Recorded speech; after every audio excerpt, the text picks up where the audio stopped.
Welcome into the Bearcast on SicEm365.com. We are sponsored by WellMed Medical Management. Today, I am here with Colt Barber. And Colt, we are going to be talking about the offensive line, a group that turned things around mid-season, had just this kind of historic run, really, to close things out in the 2024 season, giving people all kinds of hope for what they could be this year, and only having to replace one starter up front. I think is a reason for people to be very excited about this team, about this group. And I think in general, this offense line could be the best offense line in the Big 12 if all the pieces come together. Yeah. Obviously, Campbell Barrington's a huge loss. And I think that because of his 2023 season, that it's overlooked a little bit, but how good he was in 2024 and just the impact that he had. And as you started talking there, I thought about which game was that?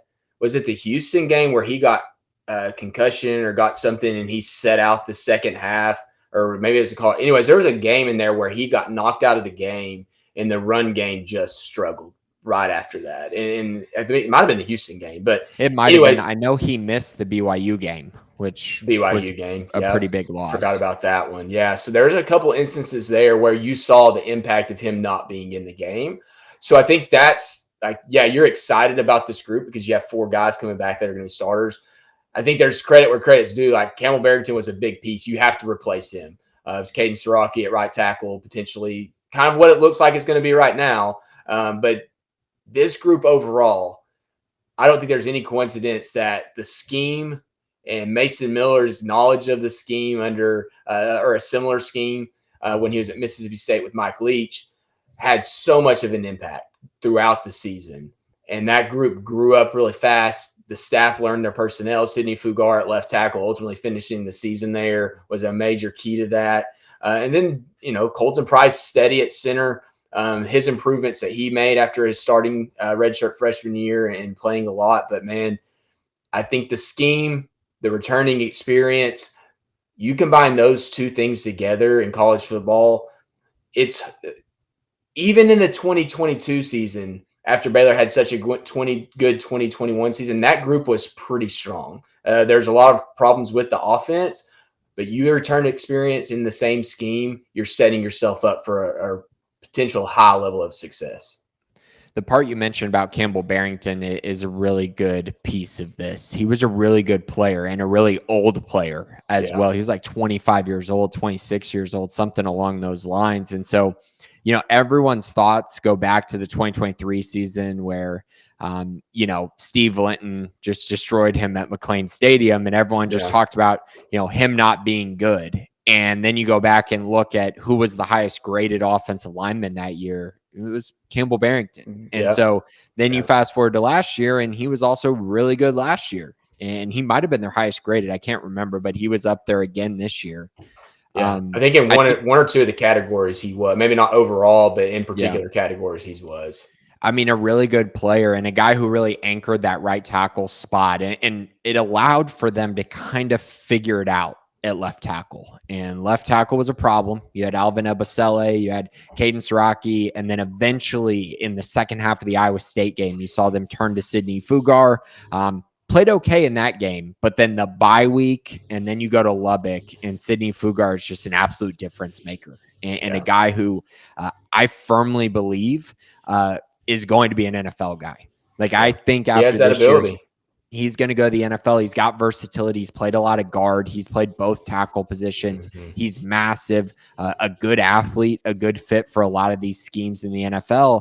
And there's potential there that he's Baylor's first drafted offensive lineman since 2017. Do you know who that was, Colt? Oh, man, it wasn't Mo Porter, was it? No, wait, 2017. No, 2017. That wouldn't have been that season. That would have been the 2016 team, right? Yeah. So then 2017, Blake Blackmore? Was Blackmore drafted that year? Kyle Fuller at Kyle. Oh, well, and he played a long time, man. Jeez. Yeah. That's a name. But that's the last offensive lineman Baylor has had drafted, which is pretty shocking because they had such a good 2021, a good offensive line in 2022, solid in 2019. Like, they had good players, but not NFL guys. And I think that Fugar could be the answer to that. I really do. There's a ceiling there. And the fact that he comes in, plays that role, and just the offense completely changes is pretty shocking. I think a lot of that is also Sawyer getting more ingrained in the offense after having to split reps for a while with Quan Finn. But in general, I think he changed a lot of what happened to Baylor's season last year on the offensive side. Yeah, I mentioned Blake Blackmore. I guess Blake was there for the 17. I don't think, was he there for the 18 season? Maybe I have that completely backwards. How far? Yeah. Anyways, he was there around that time. But the other one that was in there that wasn't drafted, Xavier Newman, stuck around for a little while. Yeah. After the 21 season, I guess it was, and winning the Big 12 championship. But he was a free agent, so he wasn't drafted. So good nugget there, man. Yeah, he's a guy that was brought in, and you see him physically, and he's massive. But then you see him moving, you're like, maybe he's not as big as I thought he was. And so Sydney, if he can continue his path that he developed last year. I mean, there's a lot of guys that he's just going to line up across, and if he gets his hands on them, it's over. And getting to the second level is a whole other thing. But this system is built for big, strong offensive tackles. Campbell Barrington was that. Sidney Fugar is this as well. And so I'm excited to see him develop this year, especially with those running backs behind him. Having good running backs, healthy running backs behind that offensive line is a huge deal. You throw a guy like that says, hey, like, we only need you to get a half-second block, and they're going to bust one, or they're going to have good vision to go off your block. It motivates guys like that. And I think for this entire offensive line, they understand. And how often do you have 4 offensive linemen coming back with your top 2 rushers plus a running quarterback? Like, the correlation isn't insignificant. That is a massive thing for this offense, just the chemistry. They're not going to have to really learn each other. They've ran the same scheme. They've been around each other. There's no plug and play in this. We're returning pretty much everyone that did this last year, trying to do it again.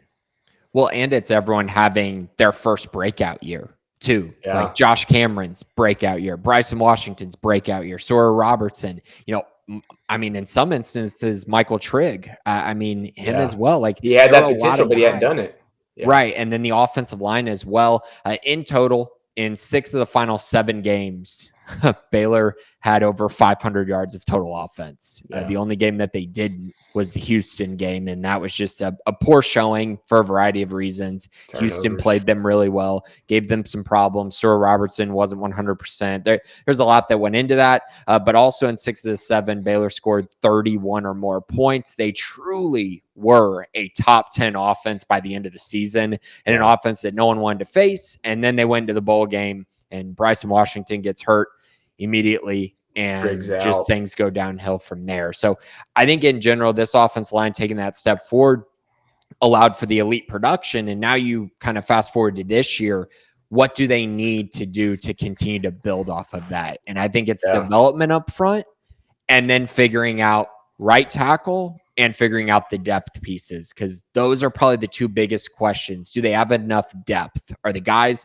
behind the starters improving enough that if a guy goes down, which knock on wood did not happen much last year, will they be ready? Will they be ready to take on that role? And then, of course, can Caden Siraki truly anchor that right tackle position, which he was okay last year, but he definitely has to take a big step forward. Yeah, and then you mentioned that not going down. Campbell Barrington's the only one that I remember missing significant time on the offensive line. They had their rotational pieces at left tackle, but that wasn't because of injury. That was just because of performance.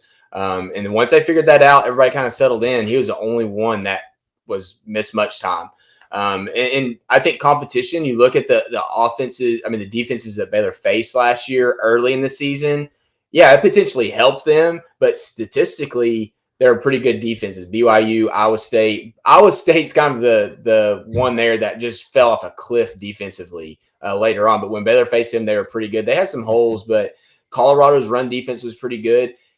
When Baylor got in the back end of that defense, back in that season, their offense just took off. So I'm really curious against Auburn, against SMU. Like, those are going to be talented enough teams that's going to pose a threat. Now, fortunately, they're not conference games, but you're talking about making the college football playoff potentially if this team does well. You want to win those games. Fortunately, it's not you lose 0-2 and you're out of the race. Like, you can still win the conference and make the playoff.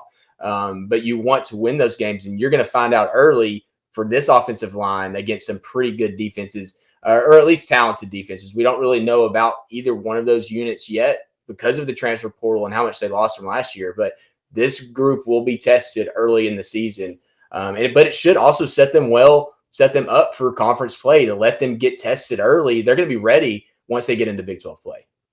Yeah, we're going to know if Baylor's going to be able to run the football on everyone in the Big 12 really early, because I firmly believe if they can run the ball on Auburn, then they can run the ball on anyone in the Big 12. I think that's going to be the toughest challenge they face from a defensive front standpoint. They have a lot of really good players, a lot of returning production as well. That's going to be a tough challenge. And you mentioned, SMU, but then you kind of look just beyond that. I mean, Arizona and Kansas State are very early in conference play. And so you're also having to deal with those two programs that they didn't play last year. And so you're kind of going to have to get a feel that out a little bit and get to know each other a little bit more. And that's going to be one of the more interesting things, I think, for Jake Spavital and this offensive line, is how do they respond against these kind of different defenses and these different mindsets that they're going to face this year that they didn't face last year. But very similar to last year, the back half of the schedule sets up really well for them to absolutely dominate once again, because they finally face all those bad defenses kind of in the middle and towards the end of the year. Yeah, and that's the one thing with the transfer portal, is that you can say, oh, we have this coming back, or we lost this, and we have a good high school recruiting class. But if you do not address holes, you kind of do know, but you kind of don't know of how good a defense can be. And I think, can't throw on the fact, like you mentioned, Kansas State, Arizona are teams that they have not faced compared to last year. So game planning completely changes for those teams. Or not changes, you're just game planning in general. You know what you did against teams that you played against last year. The new Big 12 reality is that's a revolving door now. You don't know every single scheme like the back of your hand like we did in previous years. So Jake Spavital, I think, kind of has the upper hand because of everything he has returning. Teams are going to bring in game plans to stop something specific against Baylor because they can see it on tape. He has the upper hand because he's already building in those counters to it. And I think it starts with the offensive line. This is what this episode's about. But those guys learned the system last year of what they needed to do. Now it's okay. You know what you need to do. Now it's, what do we do off of that? What do we change? After the bye week last year, before the Texas Tech game, when they made a little adjustment in a short amount of time, that offense took off. So now what can he do in the course of an offseason? What can they adjust going into the Auburn game? Auburn knows what Baylor wants to do at its core, but what does Jake Spavital have set up for them? And it starts with the offensive line. Those guys should be ready to play game one because of everything they have returning. It does. And I think it's important to remember that Jake Spavital has been pretty honest that they were operating at about 80% of the playbook. And so now this year, the expectation is they'll be closer to 100%. I also think, the sign of a really good offense coordinator is changing up schemes for matchups that you're going to face. And that adjustment they made to just kind of weave in a little bit of wide zone really paid off, against Tech and against some of the other teams they faced. I mean, they really were able to run the football very effectively in that way. And it kind of gave them a counter to what they had been doing with all their inside zone running.